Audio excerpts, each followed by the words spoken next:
담임 목사님께서는 영육간에 충전이 필요하셔서 지금 기도 주간을 보내고 있습니다. 그래서 오늘은 제가 대신 하나님 말씀을 전하도록 하겠습니다. 성도 여러분들 혹시 좋아하시는 가수가 있으신가요? 제가 일일이 여쭤보지 못했지만 보통 좋아하시는 가수 중에 뭐 조용필 씨나 또 이미자 씨나 아닐 수도 있겠지만 뭐 이문세 씨나 아니면 혹은 요즘에 한창 인기인 임영웅 씨나 이렇게 좋아하시는 가수가 있을 것 같은데요.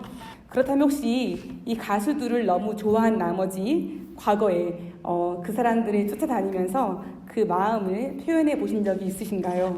편지도 쓰고 선물도 이렇게 보내고 그 스타들과 관련된 기사들을 올려가지고 스크랩도 하고 아마 그런 분들이 우리 중에 있었을 것입니다. 그때는 그 연예인이 너무 좋아서 그 사람이 아니면 정말 죽을 것 같은 심정이 있었지만 시간이 지나다 보니까 어떠신가요? 자연스럽게 잊혀지고 또 그 사람이 아니더라도 이렇게 밥은 또 잘 먹어지고 사라지게 되는 이것이 아마 연예인들이나 스타를 좋아하는 팬의 마음, 어쩔 수 없이 변하는 팬심, 그 팬심의 한계일 것입니다. 그 마음이 영원할 수 없는 것, 시간이 지나면 변하고 잊혀지는 그 마음입니다. 오늘 말씀에는요, 사람들에게 아주 인기가 많았던 한 유명한 스타가 나옵니다. 그 스타는 이전에 다른 사람들과 차원이 다른 말씀을 하시는 그런 분이었습니다. 말씀도 잘했을 뿐만 아니라 아픈 사람도 치유해 주시는 그런 분이었습니다. 사람들이 그토록 궁금해하는 하나님이 어떤 분인지에 대해서도 자세하게 잘 알려주셨고 심지어 바다와 또 바람을 말씀으로 꾸짖어서 잠잠케 하시는 그런 카리스마 있는 분이었습니다. 당시에 높으신 양반들 권력자처럼 고리타분하지 않으시고 이분은 아주 자유로운 영혼을 가지신 매력 있는 분인 것 같았습니다. 천국에 대해서도 여러 비유로 말씀해 주시면서 사람들에게 소망을 주시는 그런 분이었습니다. 날이 갈수록 이 스타를 따르는 사람들이 날로 늘어나게 되었습니다. 그 수많은 사람들이 다 데리고 다닐 수가 없어서 이 스타는 12명만 데리고 다니지요. 이 인기 많은 스타의 이름을 다 아시지요? 네, 맞습니다. 이분은 바로 우리의 예수 그리스도이십니다. 주는 그리스도이시요 살아계신 하나님의 아들이시니이다. 예수 그리스도를 가장 열렬히 사랑하고 따랐던 베드로의 고백입니다. 이 고백을 듣고 예수님은 베드로를 칭찬하시지요. 베드로의 어깨가 얼마나 으쓱해졌을까요? 예수님이 자신에게 천국 열쇠를 주셨으니 세상 부러울 게 없었을 것입니다. 예수님 다음으로 자신에게 높은 권세가 주어진 것만 같은 그런 기쁨에 뛸 듯이 행복했을 것입니다. 하지만 이제 이 말씀 뒤에 나오는 오늘 말씀 본문에는 반전이 일어납니다. 우리 함께 성경책 다시 한번 보셔서요. 마태복음 16장 21절의 말씀을 같이 읽어보겠습니다. 시작. 이때로부터 예수 그리스도께서 자기가 예루살렘에 올라가 장로들과 대제사장들과 서기관들에게 많은 고난을 받고 죽임을 당하고 제3일에 살아나야 할 것을 제자들에게 비로소 나타내시니 베드로가 예수님을 그리스도라고 고백한 그때부터 하필이면 예수님은 자신이 고난받고 죽을 것이라고 예고를 하십니다. 물론 다시 살아날 것이라고도 말씀하시지만 베드로에게 이 뒤의 말씀은 들리지 않았고 그저 자기가 정말 사랑하고 좋아했던 예수님이 죽는다는 그 말씀을 듣자마자 놀라면서 벌쩍벌쩍 뛰죠. 그러면서 예수님을 붙듭니다. 예수님이 죽으면 자기의 어떤 존재도 보잘것이 없어질 거라는 그런 마음 때문에 이런 반응을 볼 수도 있겠지만 그보다는 예수님을 존경하고 사랑하는 마음이 있었기 때문에 베드로는 이렇게 말했을 것입니다. 주님, 그렇게 하지 마세요. 예수님이 죽으신다뇨. 그게 말이 됩니까? 절대 그런 일은 일어나지 않을 것입니다.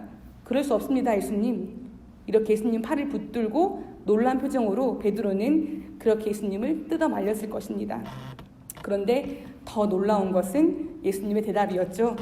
예수님은 베드로의 팔을 뿌리치시고 돌이켜서 말씀하십니다. 사탄아, 내 뒤로 물러가라. 너는 나를 넘어지게 하는구나. 너는 하나님의 일이 아니라 사람의 일만 생각하는구나. 여러분, 베드로의 입장에서 한번 생각해 보십시오. 얼마나 섭섭했을까요? 자기 딴에는 예수님을 생각한답시고 그렇게 예수님을 붙들고 있는데, 말리고 있는데 사탄이라는 소리를 들으니 얼마나 황당하고 힘들었겠습니까? 예수님이 베드로에게 사탄이라고 꾸짖으신 그 이유는 베드로가 했던 말이 사탄의 뜻과 아주 비슷했기 때문입니다. 사탄의 뜻은 무엇입니까? 바로 하나님의 계획과 반대로 가는 것이 사탄의 뜻입니다. 우리가 잘 알고 있듯이 마태복음 4장에는 예수님이 시험 받으신 이야기가 나와 있지요. 그때 사탄은 예수님을 하나님의 뜻과 반대의 방향으로 유도하고 있습니다. 굶주리신 예수님께 돌을 떡으로 만들어 보라고 하였고, 또 성전 꼭대기에서 뛰어내려 보라고 그렇게 유혹했고, 또 자신 사탄에게 엎드려 경배하라고 그렇게 유혹했지요. 하지만 그때 예수님은 그 시험에 넘어가지 않으셨고 하나님의 말씀으로 사탄을 제압합니다. 그때와 똑같이 오늘 본문에도 예수님이 말씀하십니다. 사탄아, 너는 내 뒤로 물러가라. 너는 나를 넘어지게 하는 자다. 너는 하나님의 일을 생각하지 않고 오히려 사람의 일만 생각하는구나 라고 말씀하십니다. 천국 열쇠의 주인공 예수님의 수제자 베드로는 메시아 예수님이 다스리는 그 왕국의 영광만 바라면서 또 꿈과 환상에 빠져 있는데 사탄아 하는 예수님의 꾸짖음에 정신이 번쩍 들었을 것입니다. 베드로뿐 아니라 다른 제자들도 예수님이 이렇게 말씀하시는 것을 듣고 그 멘탈이 붕괴되었을 그때 예수님은 이어서 말씀하십니다. 누구든지 나를 따라오려거든 자기를 부인하고 자기 십자가를 지고 나를 따를 것이니라. 이렇게 말씀하십니다. 예수님을 너무 사랑하는 사람들은 예수님과 늘 함께 있고 싶어서 예수님을 따라가려고 합니다. 마치 인기 연예인들을 쫓아다니는 것처럼, 그 팬이 된 것처럼 예수님을 여기저기 따라가려고 합니다. 예수님을 따라가는 길이 처음에는 좋아 보일 수 있습니다. 아름다운 꽃도 피어있고 아주 큰 길, 큰 대로, 평평한 대로만 보이기 때문이지요. 그런데 이상하게 그 길을 걸어가면 걸어갈수록 점점 더 좁아집니다. 거친 돌들도 있고 때로는 가시밭길도 만납니다. 깊은 웅덩이에 빠지기도 하고 사나운 짐승들이 나타나서 위협하기도 합니다. 심하게는 낭떠러지를 만나서 그 앞에서 불평하는 사람들도 생겨납니다. 어느 누가 예수님을 믿으면 행복해진다고 그랬어? 그러면서 불평하는데요. 우리가 처음 누군가 전도할 때 이렇게 말하잖아요. 예수님 믿으면 복받아, 그렇게 전도를 하는데 그 말을 기억하면서 불평하는 사람들도 생겨납니다. 그래서 힘드니까 후회하면서 신앙생활을 포기하고 다시 과거로 돌아가는 사람들도 우리 주변에 참 많습니다. 그렇다면 그렇게 중도 포기하는 사람들이 생겨나지 않도록 예수님께서 이렇게 말씀해 주시면 얼마나 좋을까요? 이제 다시는 고생하지 않게 해줄게. 다시 돌아와. 이제 너희들에게 황금빛 인생만 살게 해줄게. 그렇게 해줄게라고 말씀해 주시면 얼마나 좋을까요? 하지만 예수님은 우리들에게 그렇게 말씀하시지 않으십니다. 오히려 자기 자신을 부인하고 너희들의 십자가를 지라고 말씀하십니다. 자기를 부인한다. 이 말은 무슨 뜻일까요? 부인하다, 동의하지 않는다. 자기 자신을 동의하지 않는다는 뜻이죠. 이 말은 자기 자신을 비하하라는 뜻이 아니라 또 마치 인생을 포기한 것처럼 자기 생각도 없이 여기저기 끌려다니는 그런 소극적인 자들을 말하는 것이 아닙니다. 자기 자신을 싫어하고 혐오하는 것이 아니라 자기를 부인한다는 것은 자기 중심성에서 벗어나는 것을 의미합니다. 인간적인 욕망을 다 내려놓는다는 뜻입니다.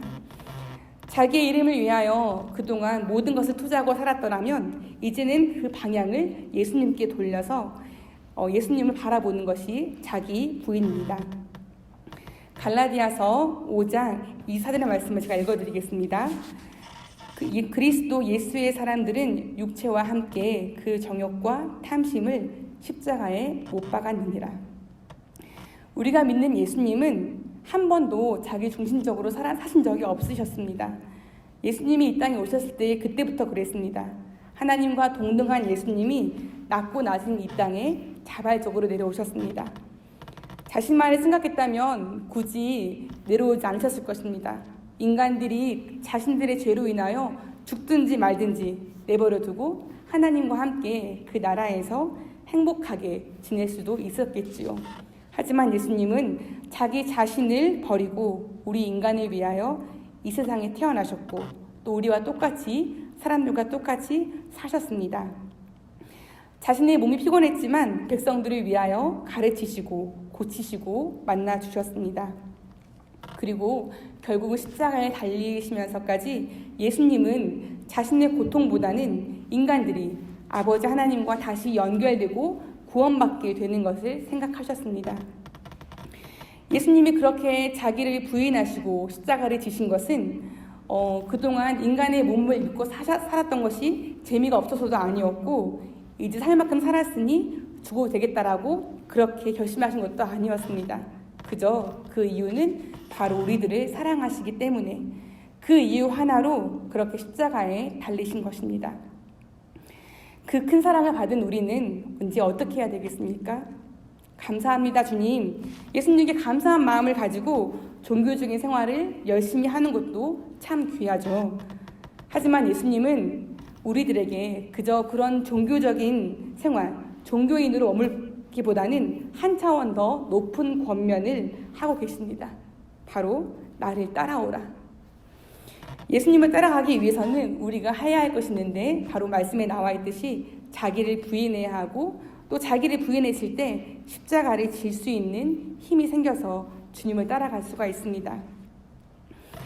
자기를 부인하기로 결심했던 한 사람이 있었습니다.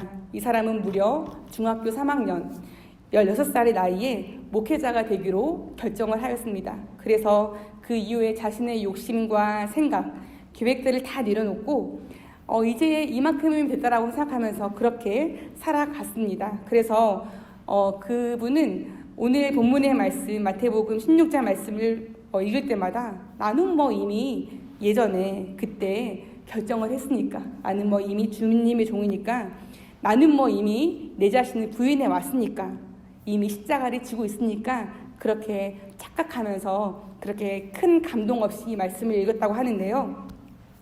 이제 이분이 그렇게 신학대에 입학을 하고 신대원에도 가고 또 이제 이 사람은 어느 한 교회에 아동부를 맡아 사역하는 전도사님이 되었습니다. 그때도 이 전도사님은 나름대로 다른 사람들을 위해서 희생한다고 생각했었습니다. 가능한 최대한 양보하려고 했었고 자기 것을 주장하지 않고 다른 사람들의 말에 귀 기울여주면서 이 정도면 주님 말씀대로 자기를 부인했다고 자부하고 있었지요. 그런데 이 전도사님이 맡고 있는 아동부 부서 교사 중에는 이분을 좋아하는 분도 있었고 이분을 싫어하는 분도 있었습니다. 모든 사람들에게 사랑을 받을 수 없는 것은 사실이지만 그래도 유독 이분을 싫어하시는 교사가 있었습니다. 사사건건 전사님 말씀하시는 것에 반대를 했고 교사 경건회 때나 아동부 예배 때나 말씀을 잘 듣지 않았습니다. 얼마나 싫었으면 그랬을까요? 이제 그 전사님이 이분과 관계를 풀어보려고 노력을 했지만 그분은 마음을 잘 열지 않았습니다. 전사님 마음은 너무 힘들었고 상처를 받았습니다. 그래서 깊은 거절감이 그 안에 자리를 잡았는데요. 그 뒤로부터 이 전도사님은 상대방이 나를 좀 싫어하는구나라고 느끼면 이제 상대방을 슬슬 피하게 되는 습관을 갖게 되었습니다. 이런 패턴은 사역지로 옮겨도 또 새로운 사람들을 만나도 계속 반복되었습니다. 그렇게 또 시간이 지났고 이 전도사님은 목사님이 되었습니다. 그런데 이 목사님을 싫어하는 분이 어디 가나 꼭 있는 거예요. 근데 또 피할 수 없는 게 나를 싫어하는 분과 사역을 같이 해야 되는 그런 상황이었는데 너무너무 괴로운 거죠. 그래서 이 목사님이 기도를 했습니다. 그렇게 괴로운 마음을 가지고 기도했을 때 하나님께서 말씀하셨다고 했습니다. 사랑하는 딸아, 너는 목사다. 너가 상처받지 않으려고 내가 너에게 맡긴 양들을 피하면 되겠느냐? 라는 하나님 말씀을 들었다고 합니다. 네, 맞습니다. 이 이야기는 저의 이야기입니다. 눈치채셨나요? 네, 그때 저는 알게 되었는데요. 제가 상처받지 않으려는 그 마음 또한 자기를 부인하지 않는 것, 이 마음 또한 자기 중심성에 해당한다는 것을 제가 알게 되었습니다. 상처를 받지 않으려고 몸을 웅크리고 마음을 사리게 되면 결국 십자가도 질 수가 없겠구나 깨닫게 되었습니다. 사명자는 자기가 받은 상처에 너무 몰입되어서도 안 된다는 것을 알게 되었습니다. 물론 우리 하나님은 우리가 상처를 받았을 때 상처를 만지시고 싸매어 주시는 너무나 좋으신 따뜻한 분이십니다. 동시에 하나님은 우리를 다독이셔서 세상으로 보내시는 분이십니다. 이제 더 이상 너의 상처에만 몰입되어서 거기에 빠져있지 말아라. 세상에 나가서 또 상처를 받는다 할지라도 내가 몇 번이고 고쳐줄 테니 너는 이제 사명자로 살아라. 이것이 우리 하나님의 마음이십니다. 이제 우리는 우리의 삶에 가득했던 이기심, 내 생각, 나의 상처까지도 모두 내려놓았습니다. 우리의 이제 두 손에는 아무것도 남아있지 않습니다. 그 다음에는 무엇을 해야 할까요? 바로 우리 앞에 놓여진 십자가를 들어야 합니다. 이 십자가를 빤히 바라보고만 있는 것이 아니라 또 십자가를 보면서도 그냥 못 본 척하고 지나가는 것이 아니라 그 십자가를 들어서 등에 짊어져야 합니다. 그래야지만 온전히 예수님을 따르는 사람이 됩니다. 예수님이 하나님의 아들이신 것도 믿고 예수님이 그리스도이신 것도 믿는데 예수님과 함께 고난을 받는 것은 그 왠지 망설여지고 하기 싫으시다면 나에게 또 주어진 십자가 앞에서 왠지 머뭇거리고 뒷걸음치게 된다면 나를 위해 십자가 지신 예수님을 잠잠히 묵상해 보십시오.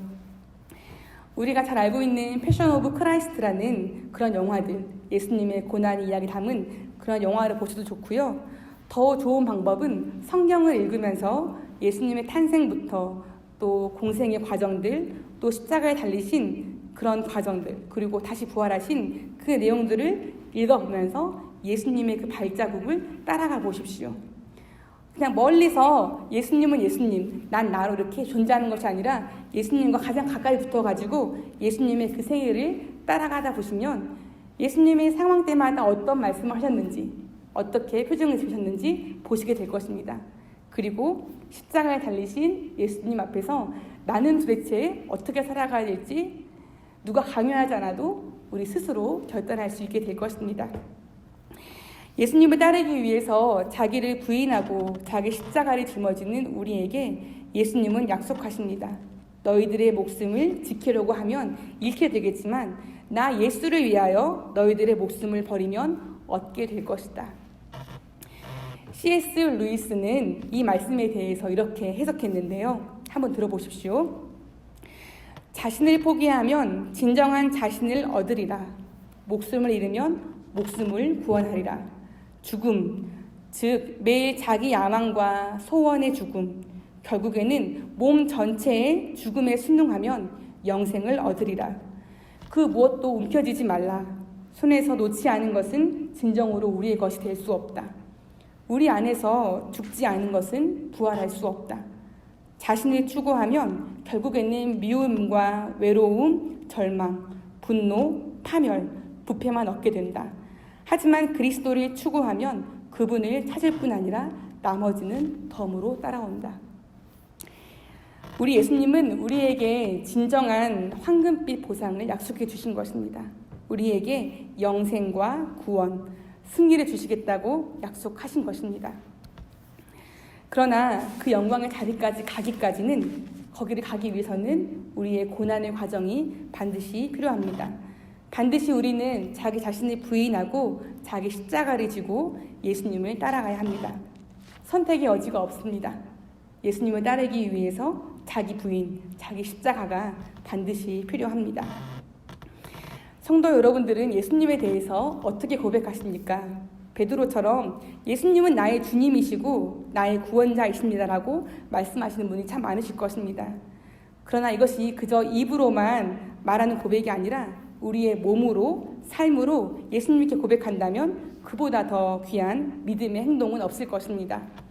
예수님을 주님, 주인 주자로 부르는 것은 동시에 나는 주님의 종입니다라고 하는 것과 똑같습니다. 그런데 우리는 말로만 주여 주여 하면서 예수님과 상관없이 그렇게 살고 있는 것은 아닌지 한번 돌아보았으면 좋겠습니다.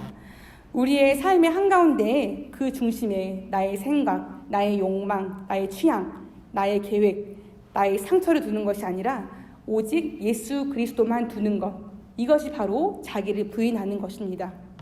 그리고 더 나아가서는 우리가 우리의 십자가를 져야 하겠습니다.